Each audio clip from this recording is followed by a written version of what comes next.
You've been being a terrible friend and calling it a good friend. You've been attacking the people in front of you and hiding behind the mask of caring for them for a long time. And you're not being honest with yourself, because if we really sit down and calculate how many times we actually take other people into account when we're building strategies and we're building worries and concerns within ourselves, how many times have our thoughts really gone to another person? Every single thought that you have is about yourself. That's why the conversation is between you, you, and you. It's a legion of voices, all originating from your thoughts. Your thoughts are nothing but pictures that you feed into your subconscious by what you consciously give attention to. People don't get on your nerves. You get on your nerves. The way you act gets on your nerves. So you keep certain people who are reflections of you, like everyone is, out of your face. And you find people who are willing to submit to the emotional tyranny that you operate with. You do not admit, or you're not honest about the way you approach relationships. You don't admit that the people that are in your life are only in your life because, one, they're related to you by blood and you can't get rid of them. So you either have to like them or pretend to. Or two, they're in your life because they play your game.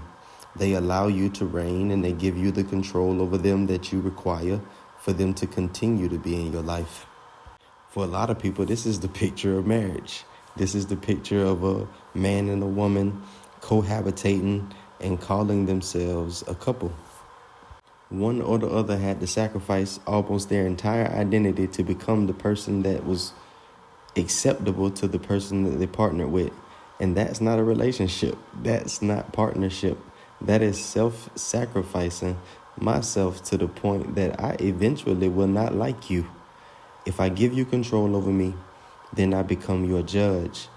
And as you operate with control over me, I critique everything you do down to the smallest of details. And I find that as I put so much attention on what you do, I lose sight of who you are. And my love for you dwindles. And I just become a box of judgments. You never asked yourself how that woman or how that man that you were so fascinated with and you had to have became the person that you couldn't stand and you were repulsed with, and if you were connected with by someone else in conversation, you wanted to puke? See, it's not the idea of the other person that disgusts you. It's the remembrance of a reflection that you would love to forget, because it is a out picture of an inward version of yourself that you refuse to acknowledge, take accountability for, and destroy. You rather do the human thing and pretend that it's not there. We love to do that. We've been doing that all of our lives. I grew up with 5 brothers, so I couldn't admit that I was afraid of the dark when I was. So I stayed in the dark, pretending not to be afraid until I had so much experience with the dark that I wasn't afraid of it anymore. And to be real, that's how we operate in our day-to-day life. We pretend until we don't have to anymore, because we've spent so much time in dysfunction and struggle that it's become our normal.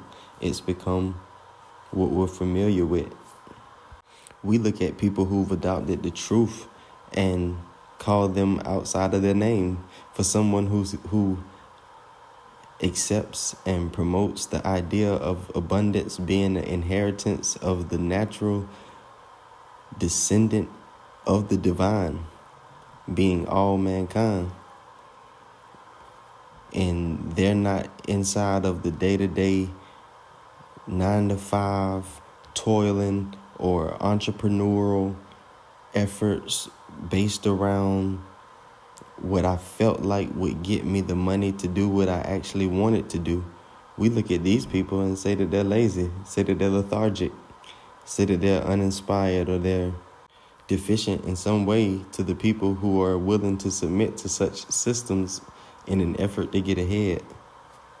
But one thing about it is, when you've spent so much time chasing the thought of getting ahead, eventually you should realize that idea is facetious, and no matter how much you intake, there always seems to be such a demand on what you have based on what it took to get that it's never enough. So noticing that that system is not sufficient to reaching the peace and abundance and joy of life that is promised to me, I retire from it. Not because I'm lazy, not because I'm lethargic, because I'm well studied. But I know, speaking for myself, for a long time I operated with a duality of mind. And just like the biblical principle, which is a universal principle and not just a scriptural verse, says, for one who operates with a double mind, he or she becomes unstable in all of his or her ways. And we do a lot of pretending and hiding from ourselves to act as if we are not unstable in all of our ways and act as if we do have control in the things that we are approached with daily. But to be honest, we are constantly pedaling with no direction, frantically trying to stay afloat. But to admit that would send us into an emotional state that we don't have the emotional intelligence to endure. So we reach into our childish chest and we grab an ancient toy that's been with us for a long time. We retreat to our fantasy world. In the fantasy world, there is no such thing as fact. There is no such thing as truth. There is only what I decide and only what I'd like. And as I deny the existence of reality, I feel temporarily relieved based on my illusionary efforts in the field of fantasy. When I like a person but don't like the things that they do, I lie to myself about the motive behind why they do it, and I construct a strategy to stop it. When I want something to work in my life, even as I see that it is dysfunctional and detrimental to me, I lie to myself about the nature of what it is so that I can continue inside of the comfort of having what I desire, whether it's good for me or not. That's why you can't afford to live by your desires, because your desires will lead you into circles of chaos and confusion. Every desire you've ever had, every thought you ever had was based on something you've already known.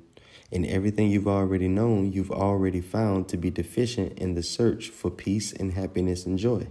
So why would you use the past as your tool to create your future, knowing that the very thing that you wake up and do in the present every day is try to escape the consequences and the recreation of your past? It's so human, yet so idiotic to attempt to escape the recreation of something by doing exactly what I did to create it the first time.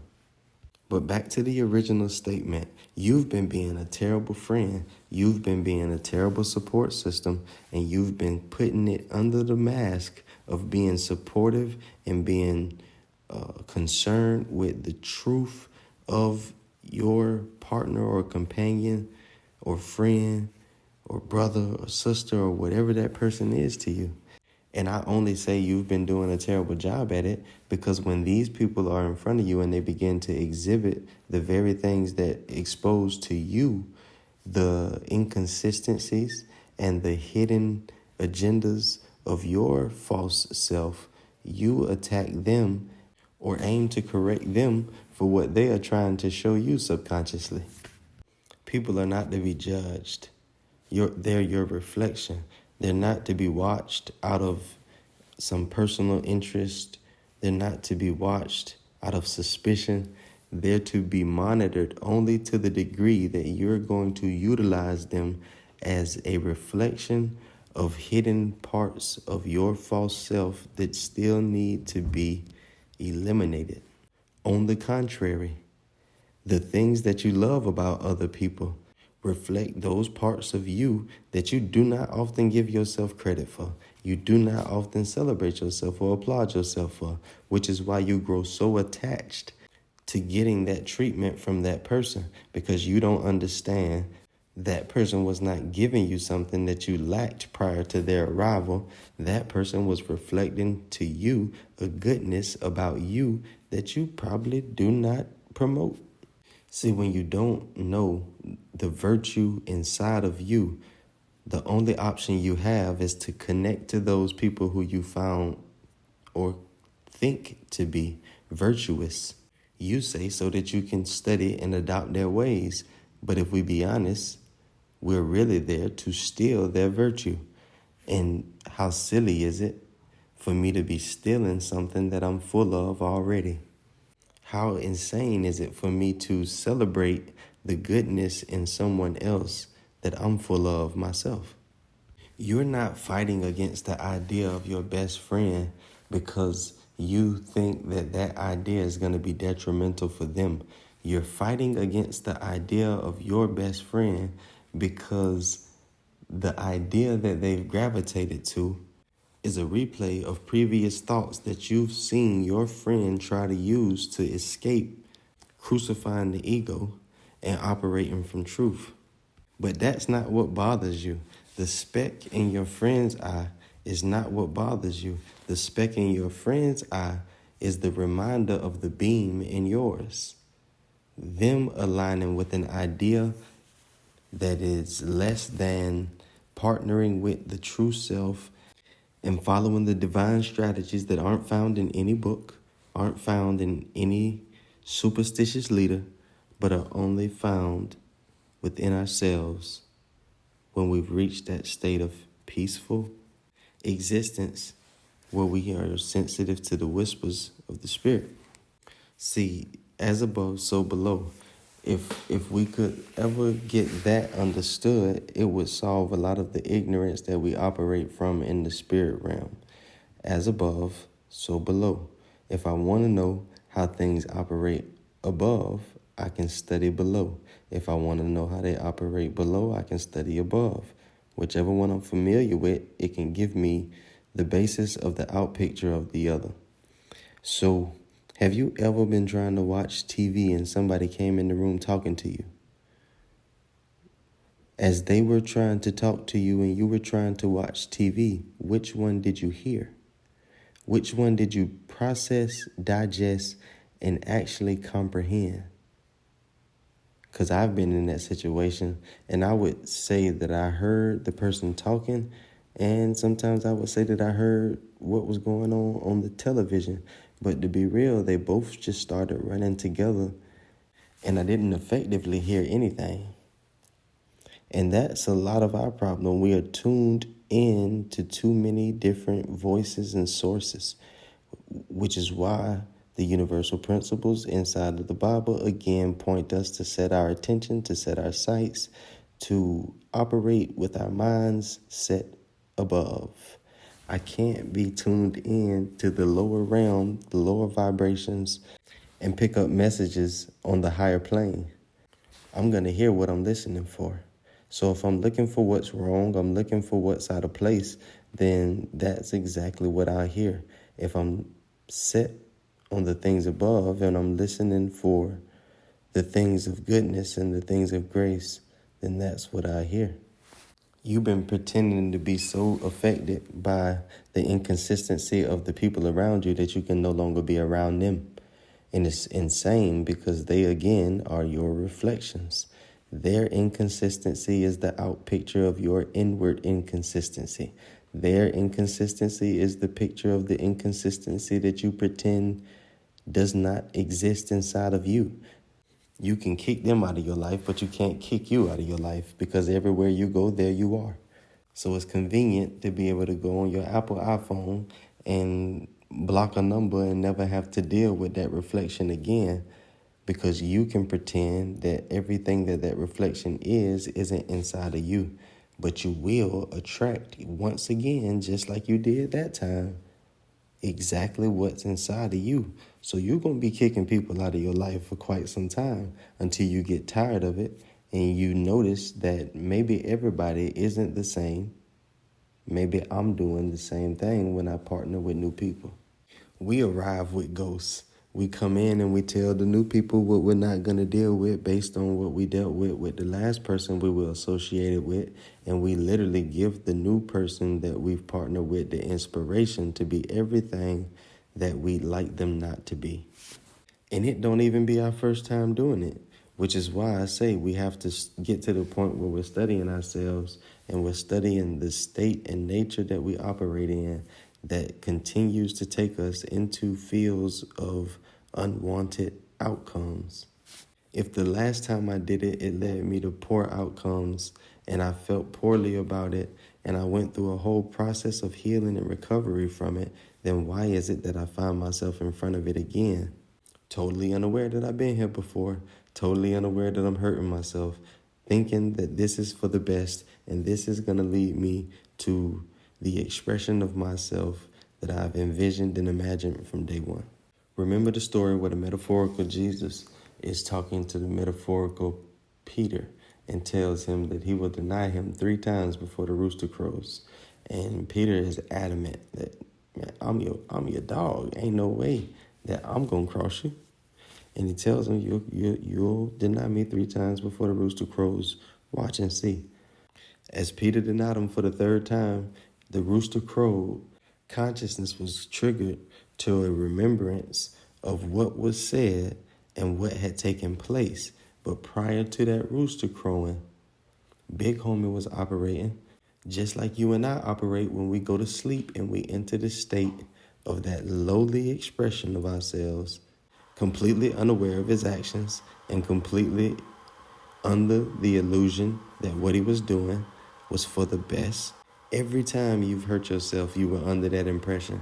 Every time you partnered with somebody that was supposed to be completely different, it was based on the calculations in your head. And every time it's been wrong. But every time you retreat back to that place after you find it to be wrong and you heal yourself in that place, and then from that place you go out and partner again and you find the same results. Sounds insane? Because it is by definition. You shouldn't partner with another person until you heal the way you see people. And you'll know when you've healed the way you see people because the people you used to hate, you'll see as your reflection and you'll see that you and them are very much alike. But until you get to that point that you can look at your ex that you disconnected with because of infidelity, and you can see that you and your ex were exactly the same and did exactly the same things, even if it looked different, if you can't see that that whole relationship was not tainted and tanked because of the infidelity, but because of what you did mentally and the fears that you held and the ideas of men and what a relationship was supposed to be, you're not ready to partner with another person. I don't say that out of judgment. I don't say that to be facetious or to be negative. I say that because if you partner with another person holding the same views of relationships and men or women that you had when you partnered with the last person, you're going to find a new face in the same mentality. We love to see ourselves as idealistic lovers, but to be real, again, the universal principle says, perfect love casts out fear. So I can pretend that I'm perfectly loving you, or I can assess whether there is any fear present within me or my expression of my love that I say I have for you. See, this is not Indeed. You're not an employer putting a profile up and posting a job vacancy. You're not trying to use people to facilitate your selfish desires. You're not out searching for somebody to help you accommodate this imaginary picture that you see in your head that leads you to everything being okay and your world being exactly what you like it to be.